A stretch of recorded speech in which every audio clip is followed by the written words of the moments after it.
We are taking the fight to the drug smugglers, human traffickers, and the vile criminal cartels like MS-13 who are being thrown out of our country so quickly you can't even count.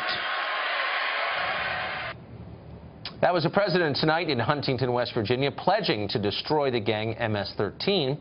During our recent trip to El Salvador, we were accompanied by the Attorney General, Jeff Sessions. He has been leading the president's anti-MS-13 effort. Sessions visited the same detention center we did and met many of the same people. Toward the end of that visit, we sat down with him to hear his thoughts. We spoke with him from the National Police Headquarters by a statue where police march every MS-13 member they capture. Tonight, part 4 of our week-long series, Hunting MS-13. Mr. Attorney General, how can the United States prevent MS-13 gang members from going north into the U.S.? Well, we need the wall, and we need better enforcement at the border, and we need to be able to deport people rapidly who enter the country illegally, and we have to end this policy of taking unaccompanied minors, some of which include MS-13 members, and turning them over to the Department of Health and Human Services, and then they take them to their destination city. So they say what city they want to go to, whether it's Islip, New York, or Houston, or Los Angeles, and we take them there and turn them over to sometimes gang members, sometimes relatives who have very little control over these young people, and they're drawn into the gang. So this is a very bad and dangerous policy, and it can be ended, and it must be ended. Why would we do that, and how do we end it? It seems kind of productive. Well, it's just a part of the previous administration's policies that I opposed for years. It made no sense to me because what you're doing is sending a message to the gangs in El Salvador and other young people in El Salvador. If you come up as a teenager, a young teenager, and you don't have parents with you, and you turn yourself in to the United States officials, they'll take you to the city that you would like to go to, even though you're illegally entering the country. It makes no sense whatsoever. This kind of insanity is the reason we've lost control of the border. There are a lot of other examples just as stupid, and we need to end it, and we can end it. Once the message gets out to the entire world that you will not be successful coming illegally, the only way to get to the United States is to apply, wait your turn, then people will start doing it. As long as they're successful in entering unlawfully in this fashion, they'll keep doing it. A number of people we've spoken to, including a former MS-13 gang member, have said Mexico is a huge part of the problem. Once they get from El Salvador to Mexico, they're virtually assured passage into the United States illegally.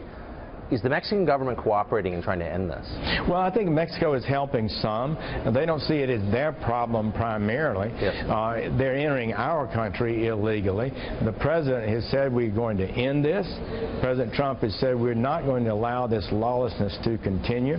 Homeland Security Department, the Department of Justice, and other agencies are really making progress. We've reduced the illegal flow by 50%, but we're not going to end there. We need to eliminate illegality in our immigration system and create a lawful system that serves our national interests, that we can be proud of, and that we as a great nation that serves the interest of our nation. So you served in the Congress for a long time.